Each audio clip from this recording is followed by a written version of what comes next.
Salut à tous. Salut. Bon, bienvenue sur le podcast Tatami Connexion, votre podcast préféré après les autres. Je suis Jarod, il est Rolly et aujourd'hui on est là pour faire l'analyse et le pronostic de l'UFC, enfin du main event de l'UFC 297 avec Sean Strickland versus le véritable africain du roadster UFC, Dricus du Plessis, qui va se passer à la Scotiabank Arena la nuit du 20 au 21 janvier 2024 pour le titre des points moyens. Donc ouais, combat qu'on ne s'attendait pas à voir pour un titre, franchement, honnêtement. Je pense que personne ne s'attendait à analyser ce combat pour un titre. Bah oui, enfin en tout cas là récemment peut-être un peu plus, mais tu sais, t'en parles il y a même pas un an, personne ne pensait à ces deux noms-là. Si peut-être à Dricus contre Adesanya, peut-être à cette époque-là, puisqu'il y avait justement cette guerre de qui est le véritable Africain dans la catégorie, c'est vrai. Mais en tout cas voilà, Strickland il est arrivé comme un cheveu sur la soupe, il a ravi le titre à Adesanya. Aujourd'hui il va faire sa première défense de titre. Donc, on va voir ça, on va analyser ça. En même temps, c'est la première fois qu'on va l'analyser et Dricus aussi. Donc, non, on l'a déjà analysé. Eh bien non. Sérieux? Eh bien non. On n'a pas fait l'analyse contre Adesanya? Et non, on l'avait laissé de côté celle-là, justement. Okay. J'ai vérifié et on l'avait pas fait. Okay. Justement parce que, comme tout le monde, on s'était dit, bon... formalité, je sais pas. Et puis en plus, on n'avait pas vraiment le temps cette semaine-là. Enfin bon, on avait fait un autre combat. C'est pour ça que j'avais pas retrouvé mes notes de Strickland. Ah, si tu les retrouves pas, c'est qu'il n'y en a pas. Ah ouais, ok. Donc voilà. Et on va commencer par, une fois n'est pas coutume, par le Tale of the Tape, avec un Strickland qui fait 1m85 pour une allonge d'1m93. Il est à 28 victoires, 11 KO, 4 soumissions. Et il faut rappeler que sa dernière soumission, c'était en 2014, donc c'était pas hier. 13 décisions et 5 défaites, 2 KO, 3 décisions. Il n'a jamais été soumis. Dricus du Plessis, c'est 1m85 pour une allonge d'1m93. Les deux sont les mêmes, c'est des copies, à part qu'il y en a un qui est un peu plus musculeux que l'autre. C'est 20 victoires, 9 KO, 10 soumissions, une décision et 2 défaites, 1 KO, une soumission. Donc, un peu plus d'expérience du côté de Sean Strickland, beaucoup plus d'expérience du côté de Sean Strickland à l'UFC, donc sur des matchs de plus grosse valeur, on va dire, avec des adversaires un peu plus cotés, on va dire, par rapport à Duplessis. Duplessis, il fait un peu son entrée, en fait, dans les matchs à haute valeur ajoutée, on va dire. Donc on va analyser ça. Ouais, mais c'est ce que j'ai regardé sur le Sherdog. C'est vrai qu'il a été vite au titre, Duplessis. C'est aussi parce que la KT, elle n'est pas très relevée, mais il n'a pas pris grand monde, en fait. Mis à part Whittaker, là, dernièrement, c'est le seul mec vraiment chaud qu'il a affronté, en vrai. Ouais. Ah oui, Whittaker parce que qu'il a affronté, Thiel, on a vu que Thiel, c'était limité. Et Bronson, c'est un gatekeeper, Bronson. Ouais. Thiel limité, mais Thiel qui fait un premier round difficile, enfin au début, en tout cas un début de premier round où par chance l'arbitre ne l'arrête pas parce qu'il aurait très bien pu se faire arrêter. Bon, il était encore là, mais la fréquence de frappe de Dricus, elle était importante quand même. Mais un Thiel qui quand même a posé pas mal de problèmes à Dricus. Mais debout, mais même au sol. Hein. Au sol, il a été bon, il a été très bon, Darren Till. Hein. Donc oui, non, il a montré qu'il était quand même là sur ce combat-là en tout cas. Donc voilà. Mais bon, on n'est pas là pour parler de ce combat-là, on est là pour parler de Strickland contre Dricus et on va commencer comme d'habitude par la boxe. Et honneur au champion avec Strickland. J'allais faire une bafouille, tu sais, j'allais dire avec Dricus, mais c'est marrant ça. Est-ce que je ferais pas une prémonition? Je ne sais pas. Okay. On verra à la fin. Donc, en boxe en pression, mais une pression lente et constante. C'est ce que j'ai noté, tu sais. C'est vraiment ça. Il marche sur son adversaire petit à petit. C'est oppressant. Ouais, c'est ça. Oppressant. Il avance constamment. Il est pas sur la pointe des pieds, tu sais, il a les pieds à plat, il avance. Il est en garde fili, il est en droitier. Donc garde fili, c'est-à-dire qu'il a son point droit qui vient couvrir et la tête et le flanc du côté droit, et le point gauche qui vient, enfin le bras gauche qui vient perpendiculairement couvrir au niveau du ventre, et bien sûr la tête dans l'épaule du côté gauche pour protéger la tête. Donc il a 2 gardes. Il a cette garde-là qui met en place la plupart du temps, et une garde un peu, tu sais, les 2 points devant, mais pas devant le visage, quoi, devant le buste. C'est un peu bizarre. Ouais. Techniquement, c'est un peu dégueulasse, hein, sa garde, hein, on va pas se mentir. Donc, écoute, ça fonctionne plutôt pas mal. Hein. Ça fonctionne même très bien. Parce que quand tu regardes bien, il se fait pas tant toucher que ça. Non. Donc Et puis il a une bonne mâchoire en plus de ça. C'est-à-dire quand il se fait toucher, il ne bronche pas. Ça, c'est une réalité aussi. Ouais, sauf contre Pereira. Non, mais ça veut dire qu'il peut se faire éteindre. Non, mais bien sûr qu'il peut se faire éteindre, mais qui s'est pas fait éteindre par Pereira? Bah, nous, on n'a pas affronté. Non, mais voilà, tu sais, tu viens me dire, tu sais, c'est Ouais. comme si, sauf par Tyson, tu vois. Oui, bon, d'accord, ok. Donc, mais oui, non, mais c'est après, on va dire dans la majeure partie de sa carrière. Bon, il a pris 2 KO en carrière, c'est vrai. Un par Pereira, l'autre, je sais plus quand est-ce que c'était, mais bon, ça date pas d'hier non plus. Donc bon, ça prouve quand même qu'il a un sacré menton. Euh, alors, cette garde, elle est quand même très intéressante parce que en plus de ça, donc elle bloque, il bloque vachement bien les middle avec ses coudes, avec le côté justement le côté fermé, tu sais. Donc vraiment, il est quand même très hermétique. Son style, il est pas très varié, mais pourtant il est très efficace. Et on l'a vu contre un Adesanya, certes, qui n'était peut-être pas au meilleur de lui-même, mais il a annihilé le style d'Adesanya quand même. Ouais. Ouais, déjà, il a bloqué tous les low kicks quasiment. Et Oui. ça, c'est à noter parce que en MMA, c'est rare, hein, les mecs qui checkent les low kicks. Mhm. Il les a très bien bloqués. Il a rajouté dans son arsenal sur ce combat, il le faisait avant, mais là, beaucoup plus les front kicks. Ah, il le faisait Beaucoup. tout le temps. C'est vraiment une marque de fabrique. Ça fait partie de son jeu, on en parlera, mais Ouais, mais je trouve que là, il en a plus fait sur Adesanya. Ouais, peut-être, mais c'est quand même, ça fait partie de son arsenal. En fait, dans son style simple, ça fait quand même vachement partie de son arsenal, puisque Et ça marche il bien en vient, plus. mais bien sûr que ça marche bien. Et c'est pas n'importe quel front kick, c'est le front de la jambe avant, tu sais, Ouais. où en gros, il a son anglaise déjà pour commencer. Il a son anglaise avec le fait que ses armes principales, c'est son jab. Et son jab cross, tu sais, c'est vraiment Mhm. ces 2 enchaînements-là. Donc, peu de variété hein, quand il est dans son mode rouleau compresseur où il avance lentement. Il va varier quand il va mettre la pression. Mais il a ce truc où il va se décaler sur sa gauche pour envoyer son jab, pour en fait créer l'angle parfait pour pouvoir toucher. Il touche dur avec, il fait beaucoup de dégâts avec. Le jab cross aussi fait du dégât. Et il vient mettre son front kick pour plusieurs raisons, en fait. D'une part, pour le mettre en première intention pour garder de la distance, enfin, tu sais, pour casser. Il le met aussi quand l'adversaire met trop de pression, où il va tendre les mains vers l'avant et il va envoyer le front kick de la jambe avant pour toucher. Et il le met en feinte pour libérer l'espace à la tête, parce que tellement l'adversaire a l'habitude de prendre ce front au corps qui use petit à petit, qu'à Dès chaque qu'il voit fois le qu'en fait genou il se le. lever, il sort. C'est ça. Les mecs baissent la tête, baissent les mains, et en fait il envoie derrière sa droite, ou il envoie son jab. Enfin, c'est surtout la droite. Pardon, c'est surtout la droite qui l'envoie à ce niveau-là et qui touche dur en plus, qui touche vraiment dur. Donc non, c'est bien rodé en fait ce système. D'ailleurs, il envoie très très peu de coups aux jambes. Il envoie très très peu de low kick, mais vraiment c'est tellement peu que c'est dérisoire. On peut même pas le compter. Enfin, Ouais, c'est c'est rare. anecdotique. C'est anecdotique. C'est vraiment quand il va le préparer avec justement sur un enchaînement où il va finir avec le point gauche pour envoyer le low kick droit. Tu sais, dans son enchaînement. Donc c'est bien fait parce que ça touche. Hein. C'est pas des low kicks qui sont checkés, ils sont très bien. Le setup il est très bon, mais derrière tu te rends compte que c'est vraiment ligne médiane, ligne haute. C'est vraiment les deux lignes qu'il apprécie. Il envoie beaucoup de middle aussi, middle high kick avec sa jambe arrière. Mais son front kick jambe avant, il est dévastateur et dans la feinte et dans le dégât en fait, tout simplement. C'est vraiment un truc où en fait c'est un style où tu as du mal à avancer sur lui. T'as du mal. Tu sais, t'as du mal à casser la distance parce qu'à chaque fois, tu vas te faire stopper soit par le jab cross, ou le jab, ou le front kick. Ouais, c'est En maîtrisé à plus, la perfection, on l'a vu, hein. Parce que si un mec comme Adesanya ne trouve pas la solution en striking, c'est que c'est très compliqué à gérer. ouais. Oui, non, c'est vrai. Après, peut-être que le style Strickland, tu sais, les styles font les combats. Peut-être que le style Strickland est vraiment l'anti-jeu d'Adesanya, tu vois. Ouais, Mais mais bon, quand même, on quand tu as un remarque quand striker même. d'élite que tu as affronté tout le gratin, logiquement, tu peux gérer, tu vois, tu peux Hmm. contourner. C'est que c'est vraiment perturbant son jeu, c'est vraiment chiant. Ouais, et on remarque aussi même contre Nassourdine, hein, Nassourdine Imavov, où on sait que c'est un excellent boxeur. Si on l'appelle le Ouais. sniper, c'est parce qu'il est très précis. Et tu sens qu'il a jamais su trouver vraiment ses marques. Alors, il a eu de la réussite sur certaines phases, mais il a jamais su vraiment trouver ses marques avec lui. En fait, c'est un boxeur déstabilisant. En plus, on le voit pas véritablement, mais il feinte énormément.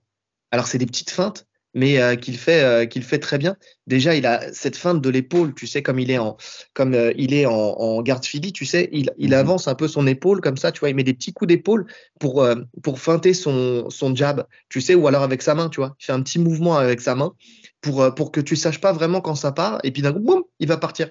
Mais il va partir avec tellement de nonchalance, tu sais, ça fait partie de ces trucs où c'est pas explosif, donc tu le vois Exactement. pas forcément venir. Tu sais, c'est Ouais. vraiment ce truc où boum, tu vois le jab qui arrive, boum, il arrête. Petite feinte de l'épaule, une, deux, boum, jab, boum, une feinte de l'épaule. Tu sais, c'est vraiment ça. Et aussi le fait qu'il avance en marchant. Ça, j'ai remarqué ça. Comme il marche, tu sais, il n'est pas dans le truc où il va sautiller et puis d'un coup il va exploser, où il Donc va y ça avoir un surprend. appel. Ça surprend de fou, Exactement. ouais. Il fait son pas jambe avant, enfin jambe gauche, tu sais, et en même temps qu'il fait son pas jambe gauche, boum, il va t'envoyer un jab. Donc, et en général, son pas de côté, tu sais, pour justement être bien aligné. Donc, il a un style, en fait, qui se camoufle par sa nonchalance, tu sais. Ouais, J'ai c'est noté un vraiment le mot. truc, Non, c'est vraiment ça. ouais. J'ai noté un truc de Eric Nicksick, qui est son coach. D'ailleurs, grosse force, hein, le fait que Eric Nicksick soit son coach, enfin, parce qu'il le connaît parfaitement bien, on l'a vu aussi contre Adesanya. Mais il y a un moment où, dans un des combats, je sais plus lequel, il lui dit, tu prends du plaisir? Tu sais, il lui dit, tu prends du plaisir. Il lui pose la question, est-ce que tu prends du plaisir? Parce qu'il est tellement dans ce truc où, en fait, il est, tu sais, sans émotion, sans rien, il avance, il fait le taf. Bam, bim, bam, bam, bam. Tu vois? Et en fait, tu te dis, mais en fait, le mec, c'est machinal. Mais c'est ça qui fait que, en fait, il te met dans son rythme. C'est toujours, tu sais, on en a déjà parlé, Mhm. le genre de combattant où tu rentres dans le vestiaire, tu as perdu ton combat et tu te dis, putain, Pourquoi j'ai j'ai rien perdu? foutu. Ouais. Mais ouais, j'ai rien foutu. J'ai Qu'est-ce pas qui vu s'est passer le passé? combat. C'est ça. Et c'est Strickland, tu vois. Strickland, il te fait ça. Et de temps en temps, il va te mettre une accélération. Tu vois, quand il a décidé. Quand il a Ouais. décidé, il accélère. Et quand il accélère, il t'étouffe. Parce qu'il y a un truc qu'il faut noter, c'est qu'il a un cardio de malade. Ça, c'est vrai que les 5 rounds, il les tient à l'aise, hein. Il les tient à l'aise. Après, comme tu as dit, hein, comme c'est lui qui dicte le rythme en général, on le sait, hein, quand c'est toi qui dicte le rythme, tu te fatigues beaucoup moins. Mm. Non, non, c'est vrai. C'est vrai. Et donc, quand il a décidé d'accélérer, tu vois, c'est vraiment là, il va varier son jeu, quoi. Alors là, il Il va enchaîne. envoyer, ouais, il va envoyer des uppercuts, des crochets. En fait, ces enchaînements d'uppercuts, crochets, il va venir te toucher. En plus, il va te parler en même temps. Tu sais, la plupart du temps, il va te mettre la pression. Il va t'essayer de te faire sortir de ses gonds. Enfin, tu vois, avec Abus Nurmagomedov. Enfin, non, pas Nurma. Il y a pas le Magomedov. Nurma. Il y a Magomedov. Tu vois que quand il a décidé dans le deuxième round, parce que le premier round, il a été un peu compliqué, où tu vois que la garde de gaucher de Magomedov a été compliquée à gérer au début, même si au fur et à mesure, il a réussi à ajuster, puisque ça, c'est une grosse force aussi, hein. S'il se fait toucher au début, il arrive à comprendre et à ajuster au fur et à L'adaptation. mesure du combat. Et là, il a décidé d'accélérer. Et il l'a mis tout de suite dans le rouge. Mais vraiment, alors qu'il était bien. Tu vois, tu sentais que niveau cardio, il était bien, il n'était pas usé. Et il l'a mis tout de suite dans le rouge parce qu'en fait, il l'a étouffé. Tout simplement, il l'a étouffé. Ouais. Donc, et il doit cogner. De toute façon, il cogne dur aussi, hein. Il cogne très dur parce que tu sens que ça le sonne en fait. Et il trouve des angles avec les uppercuts, les crochets. Il est très précis. Il arrive vraiment à comprendre les trous qu'il arrive à créer dans la garde de l'adversaire pour pouvoir, il arrive à les lire. Mais parce que, en fait, quand tu regardes, il est très serein et très conscient, tu sais, de ce qui se passe dans le combat. Moi, je le vois jamais, tu sais, comment je pourrais dire ça? Il est jamais en train de s'exciter. Tu vois ce que je veux dire? Il est Ouais, toujours très serein. ça, je l'ai noté aussi, et ça a noté, c'est que on l'a vu contre Adesanya, il est capable de faire 5 rounds, toujours pareil, tu vois, Mm. linéaire. Et ça, c'est pas tout le monde parce que c'est difficile de gérer. Bah, c'est logique, c'est difficile de gérer quand tu perds et que tu arrives dans les derniers rounds, mais c'est aussi difficile de gérer quand tu gagnes et que tu es dans les derniers rounds et que tu te dis putain, je vais devenir champion, etc. Mm. Il s'est pas emballé, il est resté calme, il a fait ce qu'il avait fait depuis le début, il a continué. Donc c'est une belle preuve de gestion émotionnelle. Exactement, c'est exactement ça, c'est ça que je cherchais, une gestion émotionnelle. Et dans les 30 dernières secondes, quand il fait son coup d'esbrouffe, et alors, Ouais, mais mais c'est nanana, parce que oui. tu sens que c'est du spectacle. C'est parce qu'il veut marquer les esprits sur la fin, parce qu'il le fait souvent dans les combats. Je sais plus quel combat j'ai vu aussi où il avait fait ça, où dans les 30 dernières secondes, en fait, tu vois, il arrive et il dit, bah alors, il le balance, tu sais. Et tu te rends compte que si même limite il le faisait plus tôt, il pourrait encore plus déstabiliser l'adversaire et peut-être même finir plus vite, tu vois. Ouais, c'est vrai. Mais il a cette intelligence de se dire non, je vais le faire à la fin pour le fun parce que je suis un mec dans mon personnage, faut que je fasse du trash talk Et il le fait à la toute fin comme ça en envoyant ses derniers trucs genre allez viens on va à la bagarre. En fait c'est viens maintenant viens on va à la bagarre. Mais le combat il est déjà perdu pour la personne. Ouais. Donc il prend pas de risque en vrai. Donc c'est juste pour le fun.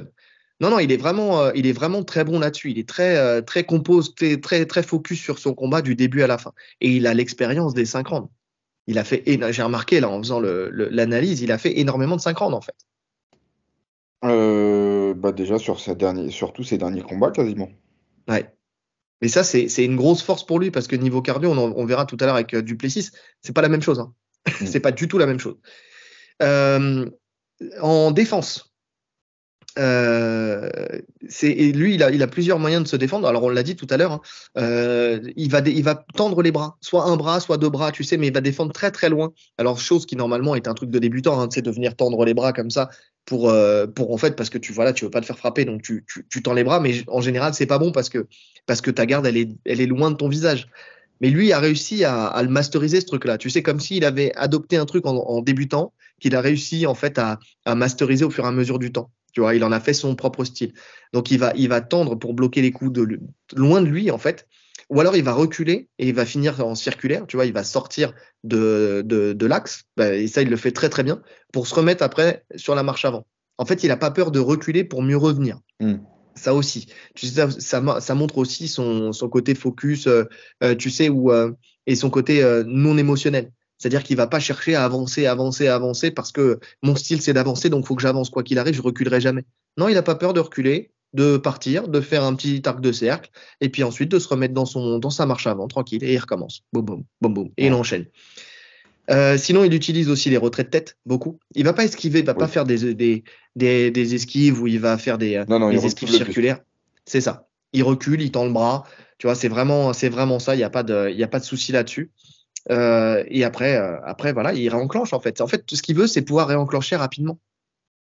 C'est vraiment ça. Ouais, non, mais comme tu as dit, hein, il a une excellente défense. Hein. Alors, c'est pas académique. Quand on le voit, on va se dire, il va se faire contrer. À chaque fois, on a l'impression qu'il va se faire contrer, mais écoute, ça passe tout le temps. Oui. Ouais. Et il arrive aussi très bien à défendre sur les attaques sur ses attaques. Tu sais, il est très conscient en fait de sa responsabilité défensive dans ses attaques. C'est-à-dire que quand il envoie son jab, c'est là où son point il est le plus haut. Tu sais, son point droit. Tu vois quand sa tête est bien sortie, même quand il est dans des enchaînements. Quand il commence à enchaîner, souvent on sait que quand l'adversaire est dans ses gants, il va envoyer un overhand ou quelque chose. Et tu vois, tout de suite, il a le retrait de buste, il esquive, boum, il revient dessus, etc. Il se laisse pas emballer dans ses enchaînements. Non, c'est vraiment ça. Et puis même, je te dis, tu sais, il y a vraiment son bras qui va se tendre. Il y a sa main qui va monter. Il y a la main comme il est, tu sais, il y a souvent la main quand il sait que l'adversaire met des crochets, il va mettre sa main de l'autre côté, tu sais, pour accueillir un crochet éventuel. En fait, il a conscience des armes de l'adversaire et dans ses attaques, il sait déjà, en fait, il comprend ce que l'adversaire va lui mettre en remise et il va imposer quelque chose pour bloquer. Il a jamais le menton à la fenêtre quand il attaque. Tu vois, c'est rare. C'est vraiment pour le coup, il est très droit dans sa posture. Tu sais, et tu sens que c'est dur d'aller le chercher parce qu'il se penche pas. Tu sais, c'est vraiment, tu vois, il y va, il avance, bang, tu vois, avec le bras levé. Non, c'est vraiment. Difficile à surprendre. Il est difficile à surprendre, exactement. Et quand il se fait toucher, il va en prendre une, deux, mais derrière, il va tout de suite se remettre dans sa bulle, ou alors il va esquiver, ou alors il va fuir. Non, franchement, il se laisse jamais en fait dépasser par l'adversaire. Tu vois ce que je veux dire? Submergé par l'adversaire. C'est vraiment ça. Et même quand il a, comment dire, quand il risque de perdre le contrôle et que justement il risque de se faire toucher beaucoup, tu vois, contre Nassourdine, on sait que c'est un excellent boxeur en boxe anglaise, il va venir au contact, tu vois. Et il le fait dans un super timing. On le verra dans la partie lutte, mais il le fait dans un excellent timing. Il n'a pas peur de casser la distance. Donc ça, plus ça fait que il est quand même très dur à toucher. Ouais. Très difficile de le dominer debout. Ouais. Sur du long terme, en tout cas. En vrai, si t'as pas, comme je disais pour Pereira, si t'as pas ce qu'il faut pour l'éteindre sur une frappe, c'est compliqué de le dominer sur 5 rounds. Ouais. On est d'accord. Est-ce que tu as quelque chose à rajouter sur la boxe de Monsieur Strickland? Non. À chaque fois que je dis Strickland, je pense à Retour vers le futur. C'est fou. Hein. Strickland, je le vois sortir avec son gilet barbale en pyjama à tirer au fusil à pompe sur sur des jeunes en voiture, tu sais. Si vous n'avez pas l'arrêt, faut regarder. Retour vers le futur. Bref, Dricus du Plessis. Lui, c'est l'inverse. C'est une boxe en explosion. Lui, il ne peut que exploser. D'ailleurs, c'est une boxe qui est très énergivore, la sienne, parce qu'il donne énormément. Même s'il s'est calmé avec le temps, tu sais, par rapport à ses débuts, il a compris qu'il ne pouvait pas continuer comme ça. C'était trop risqué d'exploser constamment et de tout donner dans chaque frappe. Ça, c'est vraiment une réalité. Il aime avancer sur l'adversaire quand il attaque. Ça, c'est une réalité. Il est à l'aise dans les deux gardes, pour le coup. Oui, il change beaucoup de garde. Ouais, même si il est droitier de base. Soit il shift sur 2 pas, soit sur 3 pas. Donc, soit il fait bras arrière, crochet, bras avant. Soit il fait jab, cross, crochet. Tu sais, enfin, il va avancer avec point avant, point arrière, point avant. Tu sais, alors soit avec un direct, soit avec un crochet. Mais en fait, il veut vraiment casser la distance sur l'adversaire. Il veut vraiment lui foncer dessus à chaque fois. Mais parce que ça colle avec son style global. On en parlera avec la lutte aussi tout à l'heure. Il aime bien exploser aussi avec son crochet gauche directement. Tu sais où il va arriver, il va envoyer mais un large crochet, tu sais, mais vraiment il va l'armer, il va sauter avec son crochet. Donc il aime bien en fait casser la distance d'un coup. Tu vois, il est très bien dans sa garde, il a les mains très hautes et puis d'un coup il va exploser, il va te rentrer dedans. Donc ça c'est une réalité. Il le fait aussi avec sa jambe gauche. Donc sa jambe gauche qui est la plus variée en termes de hauteur, en termes de frappe et de hauteur. Low kick, middle kick, high kick, soit elle est en jambe avant, et dans ce cas-là, il envoie sans step, sans rien, il va balancer sa jambe, mais avec beaucoup de violence quand même, hein, enfin, avec beaucoup Il met d'énergie. tout ce qu'il a, il s'en fout. C'est ça. Techniquement, c'est pas ouf. Les middle, ils sont pas dégueux. Des fois, en fait, des fois, il va l'envoyer proprement, des fois, il va l'envoyer comme ça. Ouais. Mais les low kicks, pareil, des fois, il les envoie comme ça. Mais par contre, tu sens que ça fait mal. Tu sens qu'il frappe dur, tu sens que ça claque à chaque fois. Il y a du Mais poids, en fait. Il y a de l'impact sur chaque coup. Peu importe, même en anglaise. Hein. Comme il se jette en plus, il met tout son poids sur les frappes. Tu sens que quand il touche, même sur le jab, son jab, il est violent, son jab. Oui, son jab, il est violent. Son jab est violent et tu me parlais de son middle, effectivement, lui aussi, il est violent, tu sais, quand il est en jambe arrière, enfin, tu sais, où il le fait passer en jambe arrière. Tu sais, Ouais. quand il va shifter, il va passer sa jambe arrière en jambe avant et il va balancer, mais vraiment comme une batte de baseball, son middle, avec beaucoup de puissance. Et là, il va bien engager la hanche. En fait, il a cette faculté de bien engager la hanche sur chacune de ses frappes de jambes. Avec sa jambe droite, par contre, c'est que des low kicks. Tu le vois jamais faire autre chose, je crois, si je me trompe pas. Si, la seule chose qu'il peut faire avec, c'est des genoux à la tête. Parce qu'il a tendance, en fait, à pencher, à tirer l'adversaire. En fait, il te met avec un rythme de dingue où il va t'attaquer, puis d'un coup, il va te tirer la tête, il va monter le genou. Tu vois, ça passe ou ça passe pas, mais en fait, vraiment, il varie. Il te met dans un truc où, en fait, tu sais, tu dois toujours être en train de bouger, tu vois. Il veut casser ta structure par tout ce qui va t'imposer, tu vois, dans le rythme. Ouais. Donc, c'est vraiment ça. Donc voilà, il est très généreux dans ses frappes, on l'a dit, mais ce qui fait qu'il fatigue très vite. Il fatigue vraiment très vite. Tu vois toujours, même fin de premier round, il commence à fatiguer. Tu vois, il commence à tirer sur le short. Tu vois qu'il accuse déjà le coup, mais force est de constater quand même qu'il tient. Il tient, mais son Alors, rythme baisse au fur et à mesure. déjà, il avait un problème respiratoire du Plessis. Au niveau du nez, il s'était cassé le nez il y a très longtemps. Il pouvait pas respirer par le nez. Donc, on sait qu'au niveau cardio, c'est vraiment pas le top quand tu peux pas Bien respirer sûr. par le nez. Donc, il s'est fait opérer récemment. Bah, je crois avant le combat contre Whittaker. Je crois que c'est à partir du combat contre Whittaker, il a eu son opération. D'accord. Donc, il avait expliqué que c'était un gros handicap dans ses combats d'un point de vue respiration. Que là, maintenant, ça va beaucoup, beaucoup mieux. Ouais. Bah écoute, on verra, hein. On verra. Parce qu'on voit contre Bronson, tu vois que dès le deuxième round, Ah en oui, il fait, ouvre la bouche dès le début. Il ouais, tire puis la tu vois langue. que ces frappes, elles sont beaucoup plus lourdes, tu sais. C'est beaucoup moins explosif. Mais par Mm. chance pour lui, Bronson aussi était aussi dans le rouge. Bon, après aussi parce qu'il a été sonné par Duplessis. Parce que, bon, il faut le dire, il a le KO power. Il te touche, il peut te sonner Ouais, c'est sur n'importe quelle particulier frappe. ces frappes en fait. Il Ouais, va pas t'éteindre, tu vas pas te déconnecter. Par contre, tu sens que les mecs ils titubent direct. ouais. Tu sens que ça En fait, résonne. ouais, c'est ça, ça résonne. Tu sens que tout de suite ça, ouais. Ouais. On l'a vu avec Whittaker hein, sur le jab, il est plus là Whittaker. Hein. Ouais. Ouais, non, c'est clair, c'est clair. C'est vrai Et qu'il des a deux points. et des 2 points et souvent en contre. Tu sais, bah, alors ça peut être en attaque directe, ou c'est lui qui va lancer son attaque, mais souvent aussi ça arrive parce il a un très bon coup d'œil.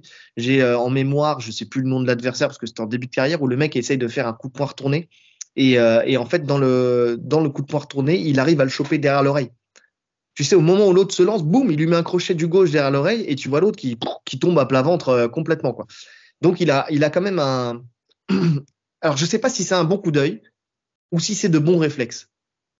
Tu vois, c'est parce que avoir un bon coup d'œil, ça veut dire que, enfin, il y en a beaucoup qui vont me dire l'un va avec l'autre. C'est vrai, si tu as le réflexe, c'est que tu as eu le coup d'œil. Mais tu sais, il y en a où ils ont le coup d'œil où tu sais, ça va être esquive, boum, j'envoie, ou j'envoie dans le mouvement. Là, tu sens que c'est de la réaction. Tu sais, il a vu le mec partir, mais tu sais, limite, boum, tu vois, comme, je sais pas, comment dire, avoir de bons réflexes, c'est un pilote automobile. C'est un mec qui fait du ping-pong. Tu vois, Mm. enfin, tu sais, où le truc, il vient d'un coup, bam, hop, tu vois, tu as eu le réflexe. C'est de l'ordre du mouvement, tu sais, que tu peux pas expliquer, c'est de l'ordre du mystique. Tu sais, tu as la bouteille qui tombe de la table, tu la rattrapes, c'est de l'ordre du mystique. C'est pas parce que tu as eu un coup d'œil que, tu vois, c'est pas le coup d'œil qui a fait Ouais, ça. c'est C'est limite, tu juste l'as que ressenti le truc. c'est ça, tu l'as ressenti et ça se travaille, hein. Mais tu sens qu'il a de bons réflexes. Bon coup d'œil, je vois plus un McGregor, tu vois, euh, qui, euh, Moi, je qui dirais lui va. plus, au lieu de, bah, je peux comprendre ça, mais je dirais plus à l'instinct. Tu sens que c'est un mec ultra instinctif. En fait, c'est un bagarreur du Plessis. Il a Ouais, pas un jeu académique. Des fois, j'ai l'impression d'un mec qui se bat dans une cour d'école. Quand il fait le fauchage à Whittaker où il lui prend la tête, j'ai l'impression d'être à l'école, tu vois. C'est un truc, bon, ok, vas-y. Il avance, il prend sa tête, allez, je te balaye. Tu c'est vois, des vrai. fois, tu as cette sensation de. Il part à la bagarre, mais ce qu'il fait, c'est il le fait naturellement. T'as même Ouais, pas l'impression que ce soit travaillé, mais ça marche. ouais, je Parce suis qu'il a d'accord. l'instinct, il a l'instinct de la bagarre. C'est ça. Il a l'instinct de la bagarre. C'est vrai. Non, non, mais c'est vrai. C'est totalement ça. Donc ouais. Il a d'ailleurs, enfin, tu sens que de toute façon que les trucs, il les envoie un peu comme ça vient, hein, parce qu'il est. D'ailleurs, on parlait de coup de poing retourné, mais c'est un truc qu'il fait énormément. Donc ça, tu sais, le coup de poing retourné pour moi, quand c'est envoyé comme lui il le fait, tu sais, c'est vraiment histoire de quoi. Tu sais, on sait jamais, ça touche, ça tombe. Tu vois, il a conscience, encore un mec qui a conscience de sa puissance et qui se dit bon, bah, ça touche, ça tombe, c'est tant mieux, tu vois. Ou C'est alors, vrai. tu sais, des C'est fois, il vrai est que c'est un peu embarqué dans son mouvement et il va le balancer parce qu'il se dit merde, j'ai foiré mon truc, bah je le C'est ça. balance et puis on sait Ouais, jamais, tu vois. c'est vraiment ça, hein, le coup de poing retourné, c'est un peu les mecs qui savent pas vraiment boxer, hein. Ceux qu'on en voit beaucoup, beaucoup. Il y en a, ils envoient énormément de coups retournés. Je sais pas, t'as l'impression que, en fait, ils comptent sur la surprise, Oui. plus que sur leur boxe. Donc, sauf que quand on sait que tu le fais souvent, tu peux plus surprendre avec ça, en fait. Oui, oui, oui, c'est vrai, c'est vrai. Mais c'est dangereux en plus. Oh là là, tu vois tellement de gens se déboîter un coude ou se péter un avant-bras avec un coup de poing retourné. Oui, c'est pour ça que moi j'en fais pas. Donc, qu'est-ce que je voulais dire? Par contre, il y a un truc que j'ai remarqué. Il est très bon en défense. Il est avec sa garde haute et tout ça, tu vois, il est très hermétique, mais il prend énormément de front kick.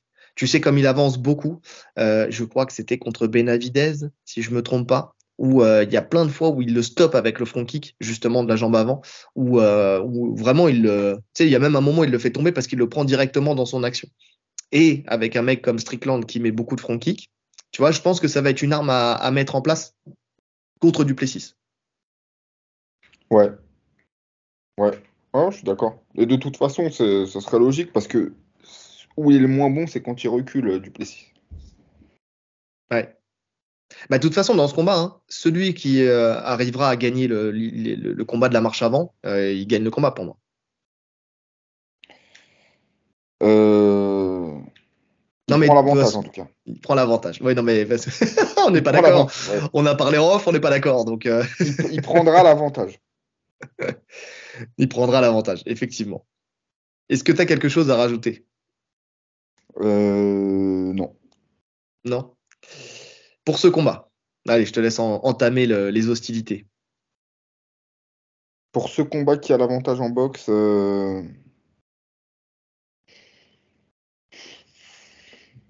franchement, techniquement, Strickland, il est au-dessus. Mais j'ai l'impression que quand j'emboîte leur style, j'ai l'impression que Duplessis il va le toucher salement en fait. Justement sur tu sais, le fait de tendre les bras, etc. Je vois bien un crochet passer par-dessus. En plus, il a des angles bizarres. Je vais mettre avantage. Ouais, Strickland quand même. Je vais rester. Franchement, vu comment t'as démarré, je m'attendais pas à la fin, hein. Ouais, je vais mettre Strickland quand même. Ah oui, moi je mets Strickland aussi. Je mets Strickland parce que pour moi, il a les armes pour bloquer en fait le jeu de Dricus. Ne serait-ce qu'avec sa garde Philly, en fait, tout simplement. Tu sais, comme il envoie déjà toutes ses frappes de jambes avec la jambe gauche, déjà le fait qu'il soit très hermétique avec son bras droit, déjà ça vient déjà le stopper déjà de base. Il aura une bonne garde là-dessus. Ensuite, non, je le vois vraiment avec son front, avec le fait d'avancer sur lui, avec son jab. Tu sais, il en prend beaucoup quand même des jabs, hein, Duplessis. Enfin, tout ce qui est en ligne directe, il les prend beaucoup. Donc dans le style, moi, je le vois au fur et à mesure, tu sais, le toucher, le toucher, le toucher. Et je vois surtout un Duplessis fatigué, là où Strickland, lui, va continuer, tu sais, à avancer. Non, mais je suis d'accord. Pour moi, Strickland, il va dominer la partie debout sur 95% du temps. Mais en fait, il suffit d'un coup, je pense, de Duplessis. Donc c'est pour Ouais. ça. Et je vois dans le style, j'arrive à voir Duplessis le toucher. Maintenant, oui, techniquement, si, sur la majeure partie du combat, je pense que Strickland, il va dominer. Après, c'est comme pour toutes les personnes qui ont le KO Power. Tu sais, tu peux toujours parier sur eux, tu vois. Ouais, mais ça va au-delà. C'est vraiment dans leur jeu, je trouve que ça s'emboîte bien pour Duplessis. Il aura des occasions de le toucher sur un mec qui avance comme ça. Tu sais, comme il va rentrer en même temps que Strickland va avancer, je pense que même, on l'a vu, je te dis, sur un jab, il peut le sécher. Ouais, après, il a pas mis KO tout le monde, hein. Tu vois, je pense à justement Benavidez, là, j'espère que je me trompe pas sur le nom, bref. C'est comme j'ai vu, c'est le premier combat que j'ai vu, tu sais, bon, bref. Euh, pardon. Quand je vois Benavidez, tu vois, ça a été une grosse guerre, ils sont ressortis amochés tous les deux, mais il n'y a pas eu de KO, tu vois. Donc, il a le Ouais. KO power, il peut te toucher et tout ça, ok, mais il n'a pas la certitude. Voilà, tu parlais de Pereira tout à l'heure. Pereira, Ah tu vois, non, où tu sais qu'à c'est pas un mec. 99%, il va te coucher, tu vois. Non, non, mais par Donc, contre, s'il touche et que tu vacilles, après, il y a la suite au sol dont on va parler. il y Moi, a la c'est suite plus au dans ce sol sens-là. dont on va parler. Effectivement, on va voir. Bon, passons à la lutte déjà avant de parler de la suite au sol. Donc, Strickland, pour moi, c'est déjà une très bonne défense de lutte. Il a une très bonne défense de lutte. Il est très stable. Il joue parfaitement entre le fait de pousser la tête dans le sol et ensuite de remettre le underhook, le bras sous l'aisselle, tu sais, pour te maintenir, justement, te redresser. Des fois, il le fait en première intention. Il a les bras qui descendent directement. Tu sens qu'il a beaucoup d'expérience là-dessus. Donc, il te bloque. Il sait se faire bas dans sa position, écarter bien son assise Mhm. pour justement ne pas se faire attraper et pas se faire charger. Quand il se fait charger, il sait très bien comment juste s'orienter, tu sais, pour t'empêcher justement de l'arracher et de le soulever. Non, il le fait très bien et il s'exfiltre très vite, tu sais. Et les sorties, il les trouve très vite. Moi, juste avec ça, déjà, rien qu'en parler de la position debout, tu sais, sans parler de quand on l'amène au sol, pour moi, il a une grosse faculté à rester debout. Et on le voit d'ailleurs parce que quand tu regardes, on sait que au sol, tu sais, c'est peut-être pas le meilleur. Enfin, d'un côté, on n'en sait rien parce que justement, on le voit trop peu souvent. Mais s'il est si peu au sol, les fesses au sol, c'est qu'il y a une raison. Tu vois, c'est que sa défense, elle est aboutie, déjà. Ouais, ou alors c'est qu'il n'a pas affronté forcément de mecs qui cherchent le sol. Bah, je pense que Nassourdine, dans sa stratégie, il y avait une ouverture pour la lutte, hein. Connaissant le style de Nassourdine au fur et à mesure du temps, où tu sens que si debout, tu sais, dans la stratégie, il y avait aussi le sol, parce qu'au sol, il est bon, tu vois, et en lutte, il se débrouille bien. On l'a vu dans l'ensemble de ses combats. Et Ouais, tu mais voyais, Nassourdine, tu il s'est voyais fait Fernand cramer. qui. Jamais de la vie, il avait le cardio pour faire quoi que ce soit en lutte contre Strickland. Ouais, mais cramé parce que Strickland l'a cramé. Parce qu'en fait, il a annihilé son jeu aussi, tu vois. Mais après, faut voir, hein. Attends, laisse-moi retourner sur le Sherdog de Strickland C'est ce que je fais là. pour voir les gens qu'il a affrontés. Tarzan. Sean Tarzan Strickland. Ouais, t'es déjà dessus. J'ai pas vu le combat contre Hermanson, tu l'as vu? Je l'ai vu. Justement, je l'ai vu parce que, Parce qu'Hermanson, je pense qu'il doit chercher le sol à un moment. eh ben ouais, eh ben il annihile sa lutte, hein. Il annihile Donc sa ça, donc, lutte. donc ça va pas au sol. Et je crois que ça va au sol, mais ça se relève très vite. Si, si, ça va au sol. ça va au sol, mais il se relève dans la foulée, mais vraiment très très vite. Vraiment très très vite. Pour le coup, justement, c'est le premier combat que j'ai regardé. Je dis une connerie, c'est Hermansson que j'ai regardé en premier parce que je me suis dit, justement, lui, il va essayer de l'amener au sol. Dricus, je sais qu'il l'amène au sol. Et, et justement, il l'annihile. Il l'annihile et au fur et à mesure, ça se transforme en combat de boxe parce que Hermansson, il n'arrive pas à l'amener. Il n'arrive pas à l'amener. Donc oui, non, moi, je persiste et je signe. Sa défense de lutte, elle est vraiment très bonne. Donc, attends que je retourne sur ma partie lutte, parce que quand je pars. Et donc, ouais, ça y est. Elle est vraiment très bonne. Il a un très bon timing en défense aussi. Ouais. Tu sais, pour stopper les attaques. C'est vrai que sur cette partie, il est assez réactif. Hein. Oui. Alors que c'est Oui, pas les bras, ils forcément un descendent tout de mec suite. explosif, mais il est sur les défenses de lutte, il est très, très réactif. Ouais. Et tu sens qu'il sait peser, tu sais. Il sait peser. Et derrière, pour l'emmener, c'est très compliqué. Comment on cherche rarement à l'amener. Et derrière, comment dire, même quand tu le fais chuter, je le disais contre Hermansson et tout ça, en fait, il panique pas. Il se relève, mais il se relève avec beaucoup de facilité. Il a le chemin, il est clair. Tu vois, et c'est vraiment très compliqué de le maintenir au sol. Tu vois, le seul qui l'a maintenu dans tous les combats que j'ai vus véritablement, c'est Abus Magomedov. Tu sais qui lui a pris le dos. On en parlera pour la partie sol tout à l'heure parce qu'il y a tellement peu à dire déjà qu'il faut pas Mhm. griller les cartouches. Mais, euh, mais il est serein. Encore une fois, tu sais, comme pour tout, il est serein et il vient, il sait ce qu'il a à faire. Il C'est est ça. calme, posé, clac, clac, il se relève. Derrière, il va sortir les hanches, il va sortir, il va s'exfiltrer et il va entamer la marche avant et il va t'user avec la boxe. Et il va t'user, il va t'user, il va t'user. Et Dricus, on va en parler, mais sa lutte, elle est puissante, mais elle n'est pas super technique. Et surtout qu'en plus C'est de pas ça, technique du tout. sa lutte, c'est d'aller chercher le single leg. Et le single leg, de ce que j'ai vu de Strickland, justement, c'est quelque chose qu'il gère à la perfection. Mm. Parce que je te dis, il va te pousser fort la tête dans le sol, il va rentrer le bras sous l'aisselle, il va venir, il va te soulever. Et on voit que même quand lui est à l'origine de l'action, tu vois, quand on parlait tout à l'heure, quand en boxe, il sent que ça va un peu trop fort, trop vite pour lui, quand il veut casser l'action, il va venir au contact. On l'a vu avec Nassourdine. Tu sais où il vient, il rentre les bras sous les aisselles, dans le bon timing, dans l'action, il rentre, il vient de coller à la cage, et derrière, en plus de ça, il te fixe avec beaucoup de puissance. Et on le voit sans grande. Tu sais, je vais faire un parallèle avec Oliveira. Oliveira, quand il te colle à la cage, tu vois que les hanches, elles ont une grande implication. Tu vois Mhm. le dos qui se cambre, tu vois les fesses qui sortent, tu vois, tu sais, Ouais, ouais. vraiment, tu Tu sens vois, il qu'il est met en beaucoup de pression. contraction de ouf. C'est ça. Et ben Strickland, c'est pas le cas. Moi, je pense qu'on sous-estime énormément la puissance de Strickland. Et même quand il amène, parce que c'est arrivé 2, 3 fois qu'il amène, même s'il n'arrive pas à stabiliser derrière. Mais tu sais, avec un crochet extérieur, tu sais, où il va venir te faire chuter, Mhm. et ben il le fait dans un super timing en vrai. Il est bon, hein. Franchement, il est bon. C'est juste que derrière, je crois qu'il a pas envie de toute façon que ça dure au sol. Tu vois, Non, il bah, travaille pas la comme suite. son coach, comme tu disais tout à l'heure, quand tu lui demandes s'il prend du plaisir, je pense que lui, son plaisir, c'est de se régler debout. C'est ça.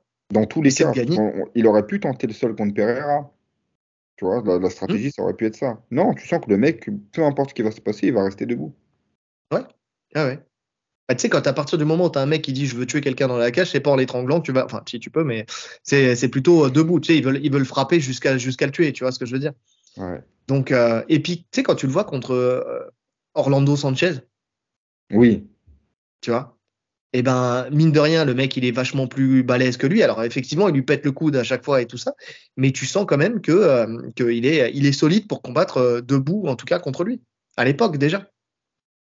Donc, non, moi, je pense qu'il est vraiment très puissant. Bon, par contre, son front kick, il n'a pas marché contre Orlando Sanchez. Ah non, il a Il continué a à pousser. rebondi. Il a rebondi contre le ventre. Donc ouais. Non, non, pour le coup, c'est le cas. Mais vraiment, pour moi, je pense que c'est quelqu'un qui est très, très difficile à amener au sol.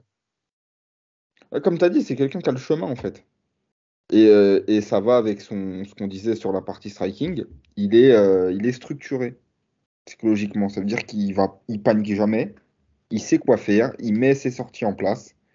Et jusque-là, ça fonctionne. Hein. Hmm.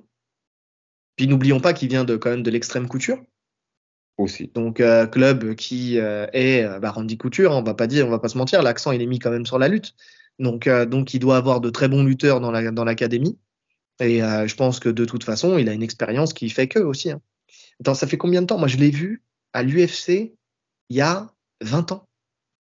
Je dis, Qui? non, 10 ans. Non, attends. Dans De, 10 ans. de quoi Il y tu a 10 parles? ans. De Strickland. Il Ah était à ouais, non, l'UFC déjà il y il y a a pas 10 ans. 20 Il y a ans. 10 ans. Non, il y a 10 ans. Il y a 10 ans, il était déjà à l'UFC. Mais je vais te dire Donc, ça tout de suite. Il a commencé à l'UFC contre Booba McDaniel en 2014. eh ben, c'est ce combat-là, la dernière fois qu'il a soumis d'ailleurs sur étranglement arrière. Exactement. Donc, le combat que j'ai regardé d'ailleurs, il était tout jeune, tout frais, mais vraiment un enfant. Bah, il C'est était en vraiment l'ado, 77 quoi. kilos déjà. Ouais, non, mais un ado. Non, mais ça m'étonne pas. En fait, tu sais, tu dis, il est monté de catégorie. Mais en même temps, il y a 10 ans, c'était un enfant. Tu sais, c'est comme nous, les élèves qu'on a au club qui arrivent à 16 ans et que bah, après, ils montent de catégorie parce que forcément, bah, ça devient des adultes, tu vois. Lui, il est juste devenu adulte. C'est pas comme quelqu'un qui a décidé de faire une montée de poids. C'est juste qu'un jour, il est devenu adulte et il a dû monter de catégorie. Tu vois, ça s'est fait naturellement. Ouais, Mais parce que ouais, ouais, c'est vrai. quand tu regardes, il avait une tête, il était juvénile. Il avait des cheveux déjà pour commencer. Et, Bah, et c'est pour puis, ça Tarzan, hein. C'est parce et qu'il avait les puis, cheveux longs. non, il n'avait pas les cheveux longs sur ce combat-là. Bah, après, il a eu les Mais, cheveux longs. mais en tout cas, pour le coup, il était vraiment juvénile. C'est vraiment un corps d'adolescent, tu vois. Ah, donc vraiment, je savais pas que ça faisait aussi longtemps qu'il était à Mais l'UFC. si, il a une grosse expérience. Et je pense que ça fait partie des combattants qu'on a trop sous-cotés, tu vois. Bah, non, je pense pas qu'on l'a sous-coté. Je pense que c'est un mec qui est arrivé à maturité tardive. C'est un peu comme un Blakovic, tout ça. C'est exactement le même profil. Ouais, Ils peut-être, ont ouais. trouvé leur style tardivement, en fait. Et c'est avec leur expérience maintenant qui font le taf. Et puis il y a aussi Nick Sick, je pense, qui rentre en compte. On le voit, hein. Ouais. On ne le dira jamais assez. Eric Nicksick, excellent coach. Ouais. Excellent coach. Donc ouais, non, moi j'ai confiance moi dans sa défense de lutte, vraiment. Ouais. Et en cash control, il est pas dégueu non plus. Et en cage contrôle, il n'est pas dégueu et avec beaucoup de facilité, on le disait, beaucoup de facilité, ouais. Ouais. Est-ce que tu as Alors, quelque chose à rajouter? non, non, non. Duplessis. Duplessis, bah pareil, hein. C'est une lutte en explosion comme sa boxe, hein. En fait, on l'a dit tout à l'heure, je l'ai entamé, je l'ai teasé un petit peu. En vrai, ce qui fait l'énergie qu'il met dans la boxe, c'est aussi un camouflage aussi pour l'énergie qu'il va mettre dans la lutte. C'est-à-dire que quand il va avancer, en fait, ce qui est marrant, c'est qu'il va pas shooter, mais il va se laisser tomber dans tes jambes. C'est un peu particulier sa manière de faire, hein. Il Ça va pas dépend des fois. shooter. En fait, ça dépend des fois. En fait, lui, pour le coup, encore une fois, c'est à l'instinct. Des fois, il fait n'importe quoi. Des fois, Hmm. comme tu as dit, il se laisse tomber dans tes jambes, mais il met même pas d'impact. Donc, il tombe en arrière parce que toi, tu rentres. Je sais plus Ouais. contre qui ça. Bah, contre Darren Till, je crois. Je crois que c'est contre Darren Till ou contre Bronson. Tu sais, il rentre dans les jambes et le mec continue d'avancer et lui, il tombe en arrière et le mec atterrit en montée sur lui. Alors que c'est lui à la base qui est rentré dans les jambes. Ça devait être contre. Ah, je sais plus. Ouais, peut-être Bronson. C'est Bronson, je Il me crois. semble. Ouais, des fois, il fait n'importe quoi. Bah, après, Bronson, niveau lutte, c'est champion NCA, je crois, ou quelque chose comme ça. Enfin bon, Je c'est suis gros niveau d'accord. de lutte, hein. Mais là, en fait, tu sens que le mec, en fait, au lieu de rentrer dans les jambes, il s'est mis à genoux, simplement. Comme tu Hmm. as dit, il s'est laissé tomber à genoux, il a attrapé les jambes, sauf qu'il a même pas mis de pression vers l'avant. Il est resté là. Et tu sais Donc, pourquoi il met pas de pression vers l'avant? Parce qu'en fait, il crochette pas les orteils dans le sol. En fait, il se met à genoux avec les coups de pied, tu sais, ouais, ouais, posés sur le sol. En fait, il vient attraper les jambes très bas, comme un double leg. Il vient ceinturer très fort parce qu'on sent qu'il a beaucoup de force dans le haut du corps, tu c'est sais. sur ça qu'il déséquilibre en général. Et derrière, en fait, il vient et tu le sens qu'il grimace, hein, il est dans l'effort. Et c'est pour ça, je te dis aussi qu'il crame de l'énergie parce que tu le vois par en dessous. Tu sais, en train de grimacer, en train de saisir, de joindre ses mains. Et derrière, il va essayer de remonter petit à petit. Et souvent, il va prendre le single leg, justement. Tu sais à Tu quoi vois? j'ai vu qu'il cramait, enfin qu'il était en contraction tout le temps, c'est que tu le vois fin de premier round en général, tu le vois au niveau des épaules, il est tétanisé. Il est Ouais. congestionné de fou, comme s'il sortait d'une séance de muscu. Hmm. Et quand tu sais que plus tu es musclé et plus tu vas tétaniser vite, tu sais, plus tu vas cramer ton énergie vite, lui, c'est totalement ça. Donc c'est vraiment ça. Et il va se relever. Et en plus, quand il va se relever, il va pas chercher à te basculer, tu sais, à créer une absorption pour te faire tomber. Non, il va essayer de t'arracher. Lui, il va prendre du single leg, il va essayer de t'arracher directement. Tu sens que c'est une débauche d'énergie, quoi qu'il fait, quoi. On voit qu'il est puissant. Et donc, il joue de cette puissance. Dans les scrambles, il est pas mal. Par contre, il parvient aussi à revenir en fait à genoux et à saisir la jambe de l'adversaire. En fait, il veut toujours arriver là, quoi, à prendre la jambe de l'adversaire et à se relever avec. que ça soit dans la demi-garde, on verra ça au sol, ou que ça soit dans un scramble de lutte, en fait, il essaye vraiment de revenir et de revenir en contact avec les jambes de l'adversaire. C'est vraiment ça. Ce qui fait que face à Bronson, par exemple, quand il a senti ça, il a mis le bras sous l'aisselle et boum, il l'a jeté de côté, il a remis les 2 épaules au sol parce qu'il cherche vraiment à revenir toujours de face, quoi. C'est vraiment son chemin, il est là. Non, Après, pour le coup, vraiment offensivement, sa lutte, c'est très difficile d'en parler. Parce que des fois, ça va fonctionner, tu sais même pas pourquoi. Et il attrape les jambes, en fait, comme tu as dit, il serre très fort les jambes, ça va te déséquilibrer. Après, je trouve quand même il a des bonnes transitions à partir du moment où tu as chuté. Il a une bonne transition lutte-sol. oui, Où tout de suite, ça c'est vrai. il va avoir des bons contrôles derrière qui vont t'empêcher de te relever. Mais sur la lutte en elle-même, techniquement, c'est assez dégueulasse. Mais écoute, encore une fois, ça fonctionne. Hein. Et ça fonctionne, en fait, ça dépend contre qui, tu vois. Contre Bronson, ça n'a pas marché parce que meilleur lutteur. Contre Darren Till, ça n'a pas marché plus que ça non plus, hein, en vrai, quand tu regardes bien. Ça a été très bien géré par Darren Till, qui pourtant je pense qu'il est beaucoup moins puissant que Duplessis, tu vois. Mais techniquement, en fait, juste, il a réussi à imposer des choses qui l'empêchaient d'évoluer, tu vois. Contre Benavidez aussi, il a réussi à le stopper, à rester équilibré la plupart du temps, puisque ça s'est joué debout. Tu vois, il y a plein de combats où j'ai vu où sa lutte, elle était annihilée. Dès que tu avais un bon équilibre, que tu savais gérer ça, en fait, le single leg qui va prendre derrière, parce que je compte pas le double leg. Hein. Il arrache pas dans le double leg, tu vois. C'est vraiment, tu vois, quand la différence entre Whittaker, qui lui, quand il est rentré dans ses jambes en double leg, il l'a arraché, il l'a balancé. Et tu vois Duplessis, lui, quand il part dans les jambes, il part très bas, mais pour remonter à la puissance, tu vois. Mm. Donc pour moi, il ne peut pas shooter. De toute façon, de la manière dont il entre, il n'a pas la forme de corps pour pouvoir, tu sais, shooter. Parce qu'il explose pas, il marche lui aussi. Sauf que lui, il fait des grands pas. Tu vois, quand il va avancer sur l'adversaire, c'est pas une explosion vers l'avant qui permet soit d'exploser en boxe, soit d'exploser en lutte, mais en shootant. Tu vois, comme fait justement Whittaker. Tu sais où il est sur la pointe des pieds, il rentre, boum, boum, il va shooter, tu vois. Duplessis, il fait des grands pas, il shift de garde. Donc, quand il rentre, en fait, comme je te dis, en général, la plupart du temps, il s'étale. Il vient, et d'un coup, il va descendre d'un niveau et il va prendre les jambes. Quand tu vas arriver à la cage, surtout. Parce qu'il ne shoot pas en milieu de cage, hein, en général. Justement parce qu'il ne peut pas.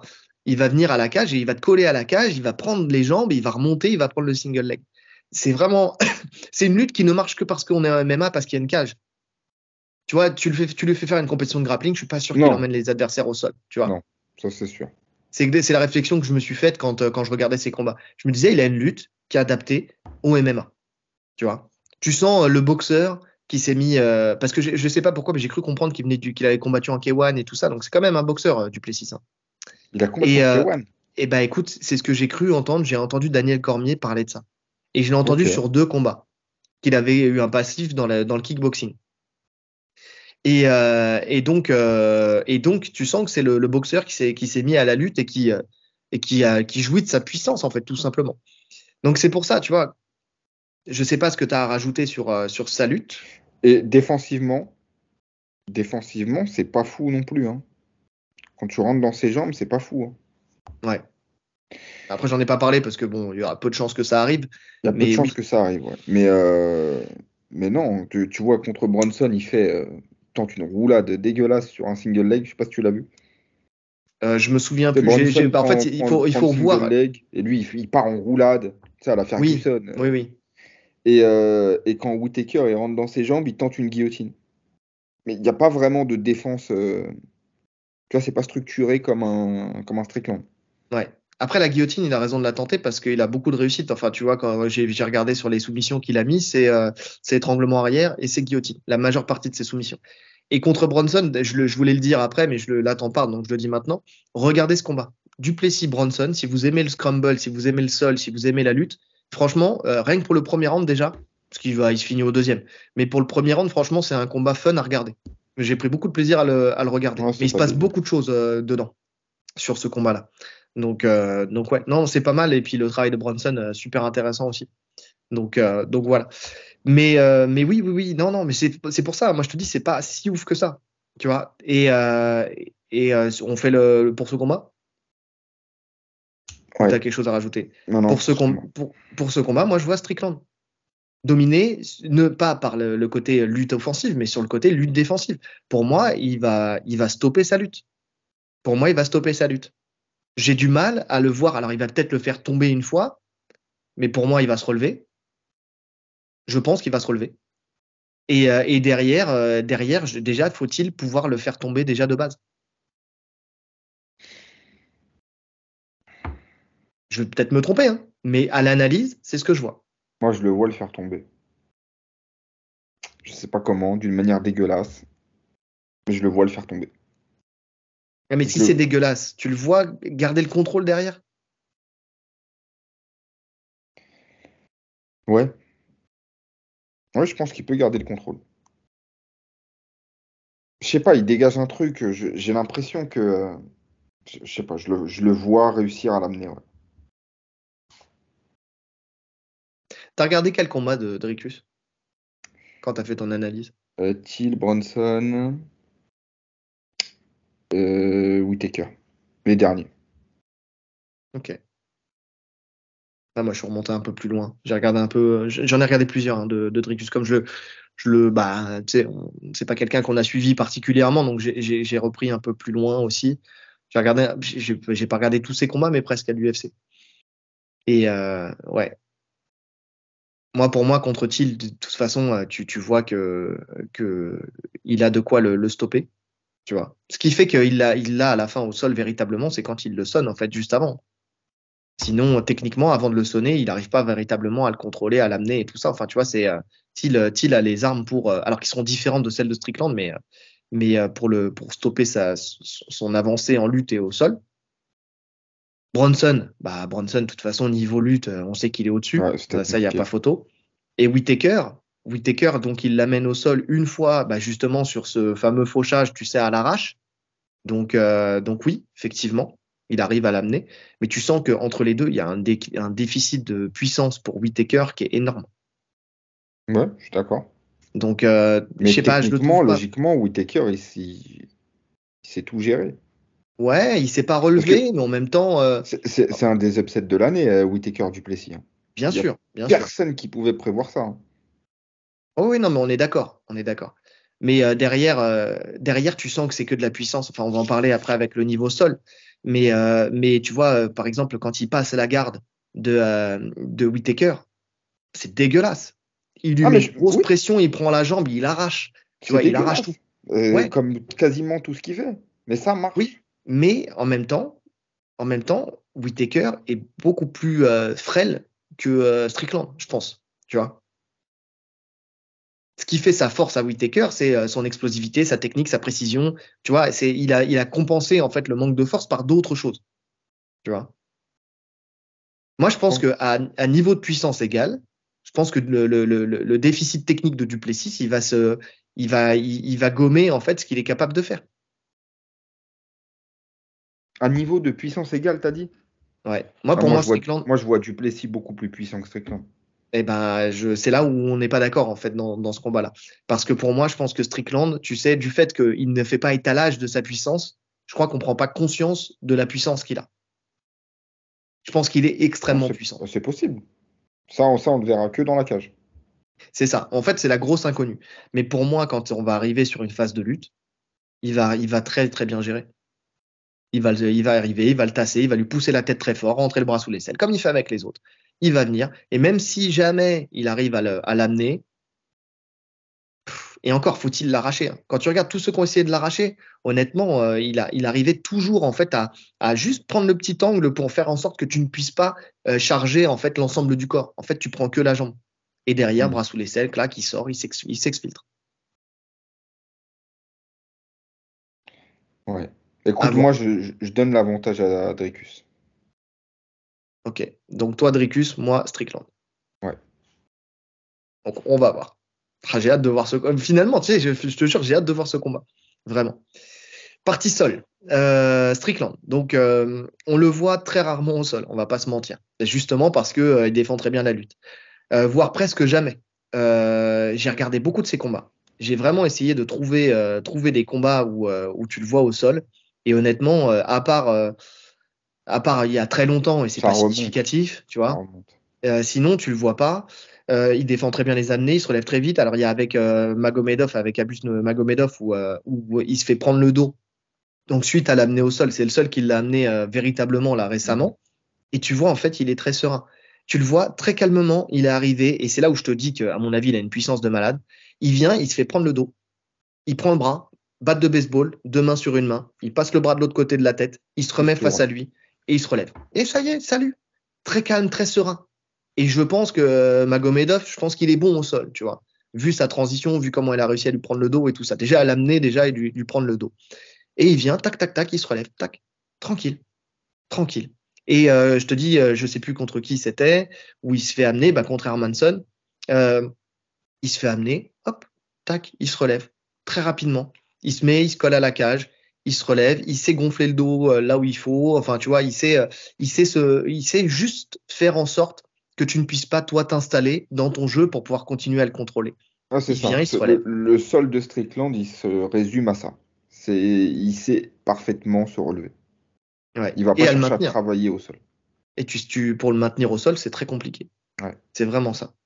Donc, j'ai rien d'autre à ajouter parce qu'en vrai, il y a rien à analyser particulièrement. Mais justement, tu sais, il y a zéro soumission en carrière. Il s'est jamais fait soumettre. Il s'est jamais fait soumettre. Tu sais, c'est con, hein. Mais quand même, si t'es mauvais en lutte, si t'es mauvais au sol, il y a toujours quelqu'un qui va trouver le chemin. Ouais. Mais non, mais j'ai pas dit qu'il était mauvais au sol. Il n'est pas mauvais en lutte du tout. Il n'est pas mauvais en lutte. C'est juste que je vois Dricus l'amener, c'est tout. Non, non, je dis pas que c'est ce que t'as dit. Je dis que c'est une généralité, tu vois. C'est une réalité. Si jamais il y a, bah voilà quoi. Non, je pense qu'il défend. Je pense que voilà, c'est le profil très, très dur à contrôler au sol. Voilà, c'est tout ce qu'il y a sur lui, hein. C'est vrai. Rien de spécial à ajouter. Dricus, bon sol agressif, et sur le grand end pound, et sur la soumission. Ouais. Il a de bonnes positions au sol quand il est au-dessus. Là où son physique en fait joue beaucoup en fait. Lui, c'est toujours une notion de physique hein, quand il peut contrôler. On le voit contre justement Whittaker où tu sens que Quand il est c'est au-dessus, vraiment c'est c'est la un pression. supplice. C'est un C'est supplice ça. pour Whittaker. La fin du premier round, là, où il commence à lâcher le grand end pound, c'est. Les coudes. Oh. Ouais. En fait, il est entre le dart choke et les coudes. Il attaque le dart choke et c'est là où tu vois que techniquement Whittaker il était quand même au-dessus parce qu'il sait très bien sortir et tout ça. Mais derrière, boum, il lui envoie les coudes. Tu sens que ça fait mal. Tu sens qu'il y a une bonne recomposition de Whittaker quand même. Hein. Mais lui, il met une grosse pression avec la poitrine. Il y a la jambe qui dépasse. Il prend la jambe et on a tous vécu ça. C'est des mecs puissants là qui t'attrapent la jambe et tu te dis putain, il y a tout qui va sauter là-dedans. Il Mm. t'arrache la jambe. Il reprend la position. Il se remet dans la demi-garde et vas-y, il envoie ses coudes. Et il envoie le dart choke et les coudes. Non, franchement, quand la dimension physique, elle est pour lui, il est au-dessus. C'est vraiment ça. En dessous, c'est pas mal aussi hein, ce qu'il fait. Hein. Mais tu sens que tu peux un peu plus le contrôler. Son chemin, il est. C'est un peu plus pâteau sur le dos. Alors, Ouais. il sait ce qu'il fait, parce qu'il finit toujours par arriver à son but. Mm. Mais voilà, comme tu as dit, c'est un peu plus. Tu auras du temps de contrôle en tout cas. Il va pas exploser tout de suite. Tu peux exploiter des choses quand il est sur le dos. C'est ça. Mais son chemin, il est clair. Il reprend la demi-garde, bras sous l'aisselle, il va remonter pour se remettre en fait dans la situation de lutte qu'il apprécie, tu vois. Mm. Donc c'est vraiment ça. Tu sens par contre qu'il a une solution. Tu parlais d'instinct tout à l'heure, c'est vrai. Instinctivement, il a une solution pour tout. Tu le sens jamais dans une situation où il a pas de où tu le sens désarçonné, tu vois. Mhm. Où il se dit merde, putain, qu'est-ce que je peux faire dans cette situation? Il a toujours un truc à faire. Euh, Oui, même quand l'adversaire par exemple, Bronson, à un moment, il est en latéral, et tu sens mm, il est serein, hein, Dricus. oui, oui, oui. Bah, et en plus, il a pas peur des frappes, il a pas peur de tout ça, Ouais, non, il est donc dur.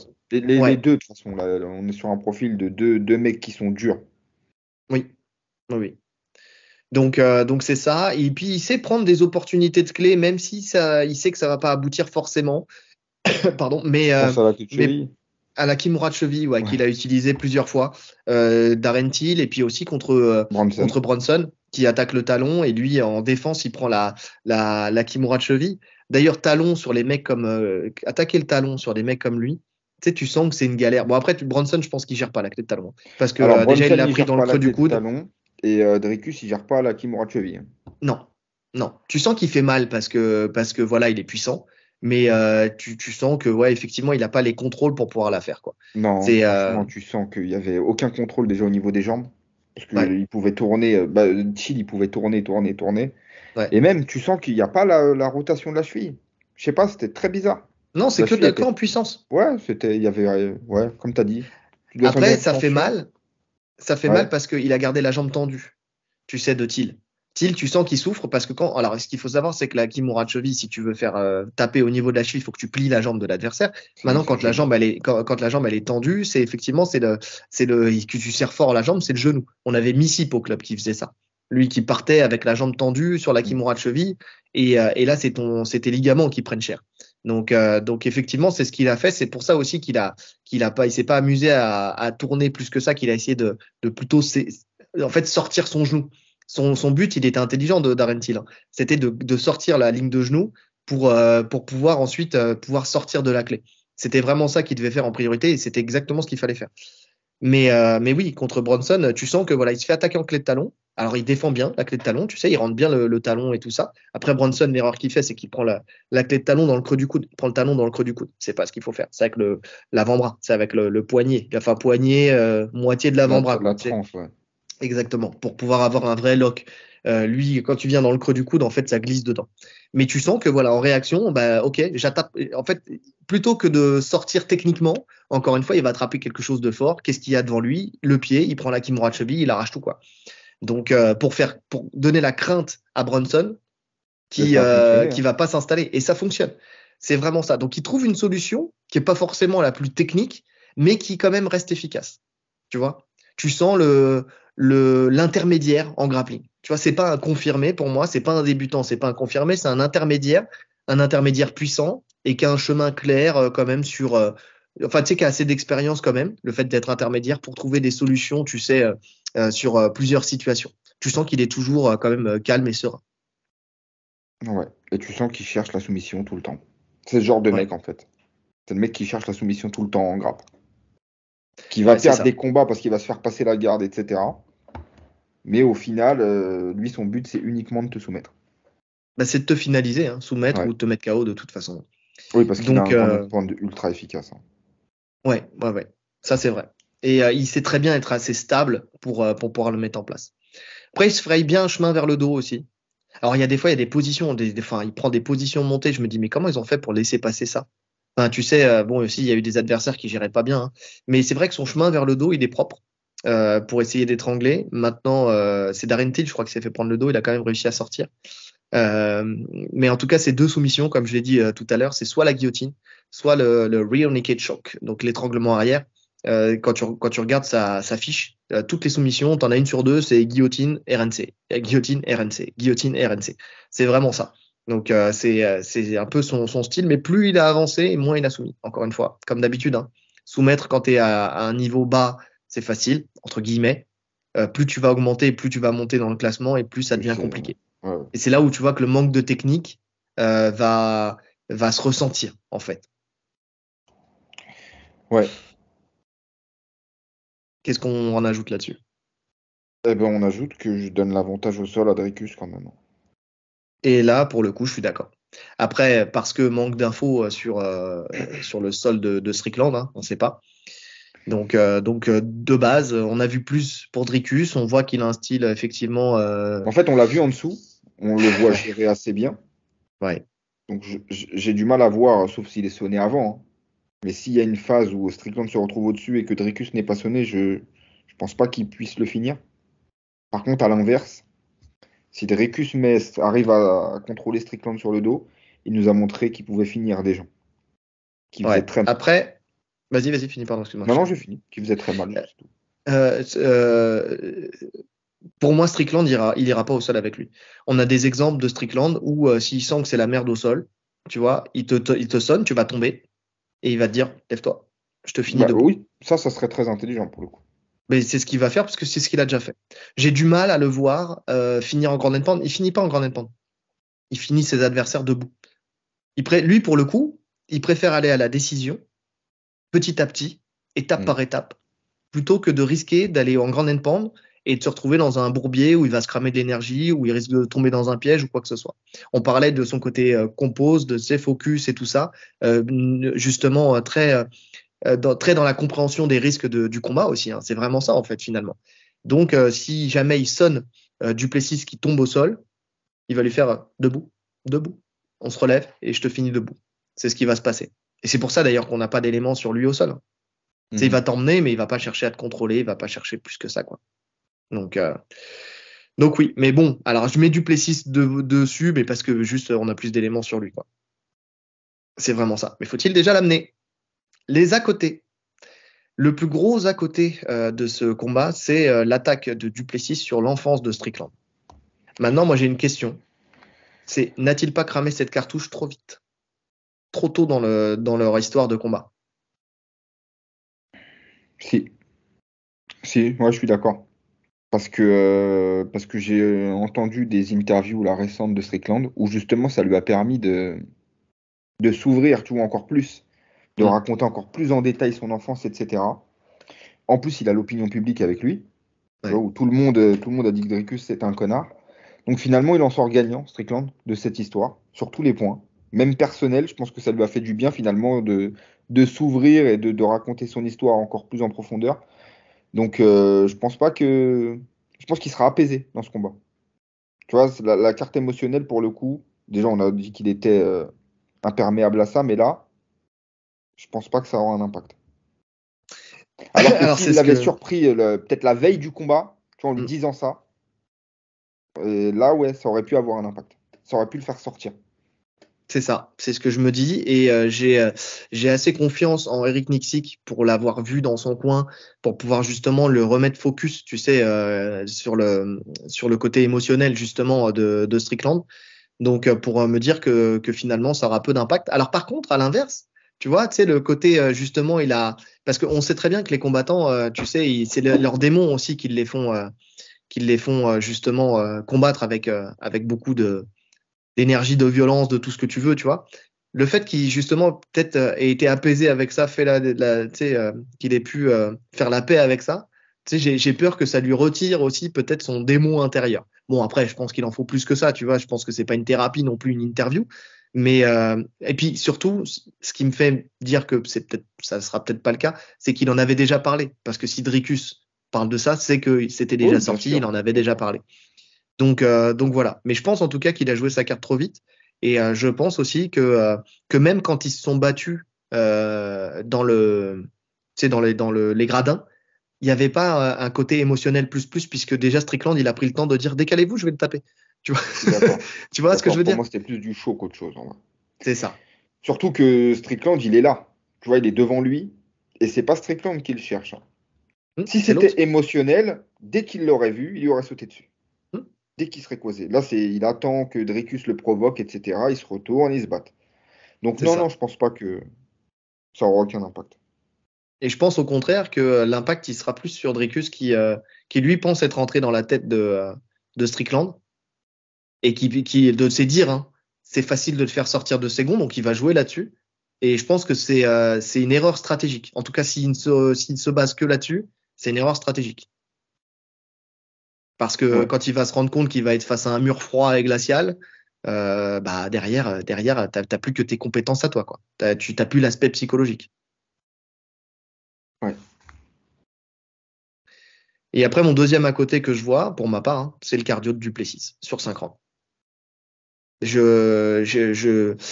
On l'a vu sur 2 rounds, on l'a vu sur 3 rounds, sur 5 rounds, on l'a jamais vu. On voit que ça tire la langue, on voit contre Brunson que ça tire la langue. On sait que le style de Strickland, il peut t'asphyxier, même si c'est lent, mais c'est quand même tu t'es pas dans ton rythme à toi. Tu l'as dit tout à l'heure, hein, quand tu t'es pas maître du rythme, tu te fatigues. Donc j'ai peur que au fur et à mesure, ses aptitudes physiques baissent parce que manque de cardio et que en fait bah petit à petit il y a c'est une bascule du côté de Strickland, tu vois. Ça, c'est sûr. Ça, je pense que c'est une certitude. Je pense que, allez, même si il y a son histoire d'opération, là, peu importe, en vrai, il a un style, comme tu as dit, hyper énergivore. Donc je pense qu'il a 3 rounds dans les pattes, max. Sur les rounds de championnat, s'il n'a pas fini avant, c'est pour ça qu'il finit ses combats, hein, en tout cas qu'il essaye de finir ses combats. Parce que sur les 2 derniers rounds de championnat, Strickland, il va le tuer. En tout cas, il va vraiment prendre l'ascendant. Ouais. Ouais, je suis d'accord. Je suis d'accord. Donc ouais. Ah ouais. Est-ce que tu vois d'autres à côté, toi? Non. Non, non, j'ai regardé, mais non, il n'y a rien de particulier, hein. Non. Non, non. Donc bon, après le game plan, hein, il est tout tracé, hein, on va pas se mentir. Tu sais, les deux, ils vont faire ce qu'ils ont l'habitude de faire, hein. On va pas, enfin, avec sûrement un Duplessis qui va essayer de mixer beaucoup plus que Strickland. Donc donc ouais, non, j'ai pas. Si peut-être Strickland, je le vois peut-être si jamais il y a un peu trop de pression au début de Duplessis, c'est justement venir lui au contact à la cage, tu vois, Ah ouais, tu lui penses? coller à la cage. Bah Je sais pas si c'est une possible, bonne idée. Et là, bah là, pour le coup, on aura la réponse de qui est le plus puissant. ouais. En fait, le truc, c'est qu'encore une fois, la lutte de Duplessis, moi, pour moi, c'est pas une lutte technique. Donc, quand il est dos à la cage, qu'est-ce qu'il peut lui imposer, tu vois? Il va pas le crocheter, il va pas le. Ah, mais il Si, t'impose quand même du poids, tu vois. T'as le bras sous les aisselles, il va peser sur toi, il va bouger. Enfin, faut le contrôler quand même. Je pense qu'il est très dur à alors, contrôler. C'est une après, dépense d'énergie. C'est une grosse dépense ouais, d'énergie. tout dépend ce que j'appelle aussi, tu sais, contrôle à la cage, hein. Je parle pas de rendre de contrôle à la cage, mais je parle tu sais, il va faire son taf, et puis quand il va sentir que Dricus va venir un peu trop lui le coller et venir un peu trop au contact, boum, il va venir, il va l'amener comme il fait en avançant, toc, toc, toc, comme il a fait avec Nassourdine, il le colle un peu à la cage, contrôle, il frappe, tac, tac, tac, tac, il ressort, et puis il recommence, toc, toc, toc, il recommence son travail. Je parle pas d'un Kamaru Usman qui te colle sur Oui, 5 oui, minutes, tu oui. vois, mais juste assez en fait, pour le stopper, pour le fatiguer aussi, hein, parce que Dricus, il va devoir mettre de l'énergie aussi pour sortir. Et je pense que l'endurance musculaire de toute façon de Strickland, elle est bien meilleure que celle de Dricus. Tu sais, et on le voit avec Nassourdine, ce qui l'a fatigué aussi, c'est aussi ce travail-là. Quand il vient, il y a un moment, il le colle à la cage, il lui dit, tu respires fort, t'es fatigué. Tu sais, il est vraiment, tu sais, il le taille là-dessus. Tu sais, il lui dit, t'es Ouais. fatigué, ça respire fort. Il dit, t'es essoufflé ou quoi, tu vois. Bon, je traduis à ma manière, mais c'est ça. Et tu vois Strickland qui, lui, par contre, il est bien. Il est bien, il a duré sur les 5 rounds sans problème. Sans problème. Avec ce travail-là. Donc, en En sachant que plus, j'ai vu je Strickland, suis. il a affûté, hein. J'ai Ah vu, ouais? ah ouais, il a fait une grosse, grosse prépa. Je pense qu'il prend quand même très à cœur ce combat. Bien sûr. Et il est champion maintenant. Il est champion et il a atteint un niveau qu'il n'espérait peut-être pas, tu vois. Et je pense qu'il aura à cœur de le conserver, tu vois.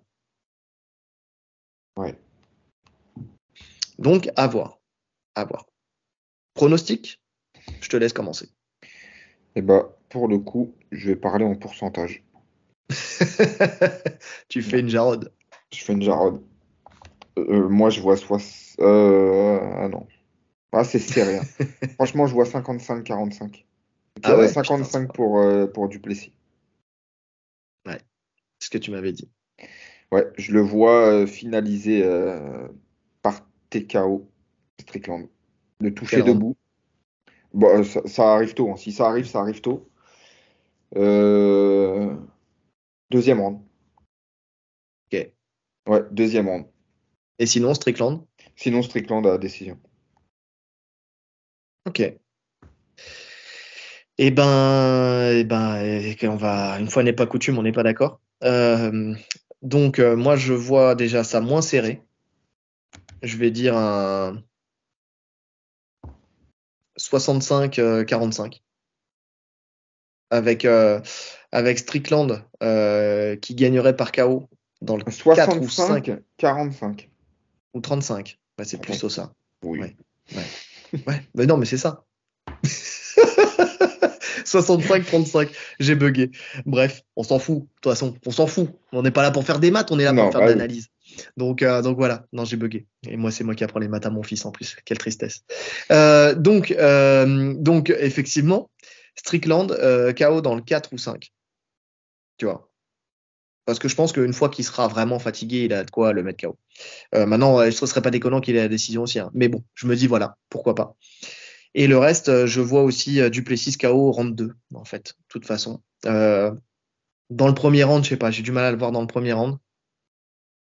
Ouais, dans le round 2, si jamais effectivement il le touche, il le sonne. C'est une réalité, hein, comme pour toutes les personnes qui ont le KO power ou qui peuvent sonner quelqu'un comme ça, effectivement.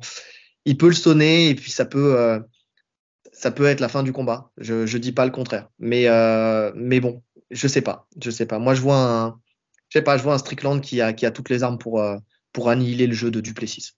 On va voir. On va vite être fixé, de toute façon.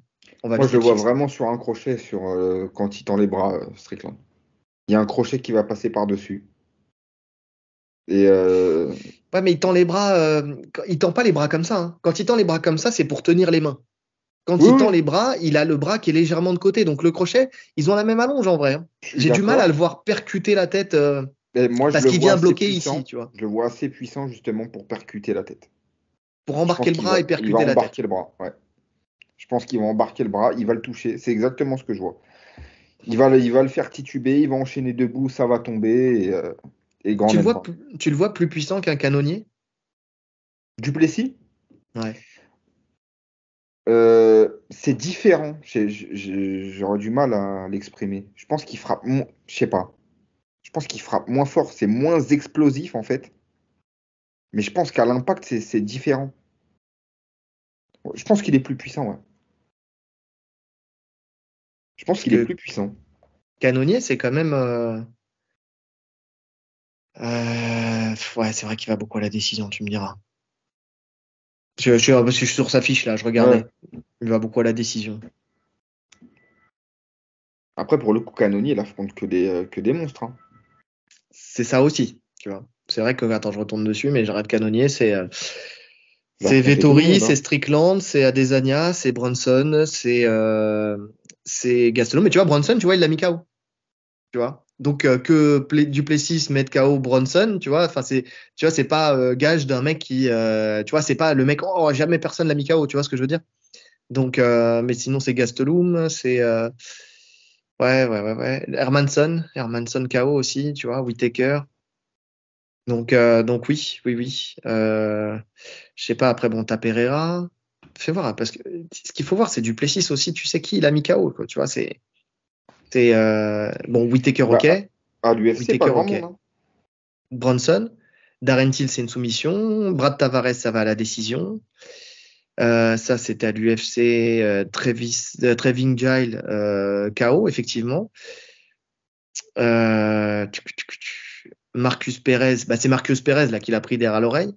Mhm. Tu vois, Trevin Giles, lui, il a fait le con aussi. Tu vois, parce que je l'ai vu ce combat aussi. Il était dans la gestion, il gérait super bien, justement, comment. Dricus, mais il était tellement dans confiance, les mains basses et tout ça, tu Mais en sais fait, que c'est ça. sur une. Ouais, J'ai mais, l'impression que mais... le problème, il est là, avec tout le monde. Et même avec Whittaker, parce que en vrai, Whittaker, il a tout ce qu'il faut pour lui rouler dessus. Hmm. Pour le gérer.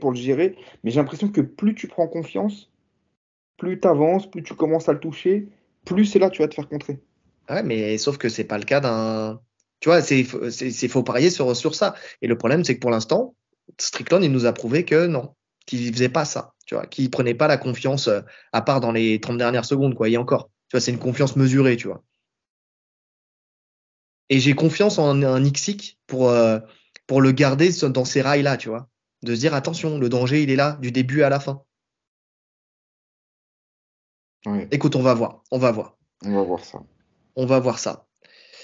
En tout cas, voilà, première analyse d'une série là qu'on va faire sur les prochaines semaines, puisque la semaine prochaine, on va faire aussi Dolidze contre Nassourdine, parce que voilà, le main event français, donc on va, même si c'est pas un UFC numéroté, on va le faire. Et puis après, il y a l'UFC 299 où je pense qu'on fera co-main et main de toute façon. Ah oui. Parce que il faut le faire de toute façon. Comain, on va faire un Benoît Saint-Denis. Limite, j'ai envie de faire que Benoît Saint-Denis contre Poirier, parce que pour moi c'est le combat qui nous intéresse le plus. Après, on fera sûrement le main event parce que voilà, mais c'est un combat qui a déjà eu lieu. Bon, c'est moins intéressant. Enfin, c'est voilà, au Ouais. moins on aura une base pour analyser. On se basera sur leur premier combat directement, même s'il remonte à loin. Mais bon, en tout cas voilà.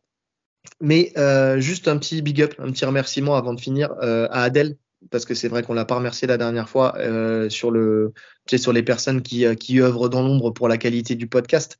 Pour Mais les affiches, pour les Ouais. vignettes, Adèle qui nous fait la vignette que vous allez voir là pour ce podcast-là, c'est lui qui l'a fait. Donc voilà, merci à lui. C'est un des élèves de l'Alpha Fight Club et qui s'est gentiment proposé de faire ce travail-là pour nous. Parce qu'il estimait sûrement que nos vignettes étaient incroyablement claquées. Oh, mais on peut pas avoir tous les talents non plus, hein. Donc voilà, donc merci à lui parce que voilà, il prend de son temps pour nous faire ces vignettes là. Voilà, un big up avant de finir, un big up pour lui. Qu'est-ce que je voulais dire? Abonnez-vous. Alors je vais pas, ça marche bien hein, le bande de bâtards, mais bon, on va s'arrêter, on va pas le Ouais, faire pas toutes tout les le semaines, temps, hein. pas tout le temps. Bah non, sinon c'est. Une fois par mois, c'est Euh, bien. non mais ça a marché, écoute, ça a marché. Écoute. Qu'est-ce que je voulais dire? Abonnez-vous, likez, commentez, partagez, mettez les 5 étoiles sur toutes les plateformes de podcast, la cloche des notifications pour ne rien rater de nos podcasts. Si vous aimez notre travail, n'hésitez pas à le mettre en lumière, n'hésitez pas à le mettre en valeur. Merci pour tous vos commentaires. Pour tous ceux qui disent que justement on n'est pas assez mis en valeur dans le monde du podcast français, bah écoutez, c'est avec vous aussi que ça pourra se faire si jamais vous nous partagez, vous parlez de nous au plus grand nombre. Donc c'est vraiment ça. Il y a toujours le lien Tipeee en description. Si jamais voilà quelqu'un se sent l'humeur de nous faire un don, ça sera avec plaisir.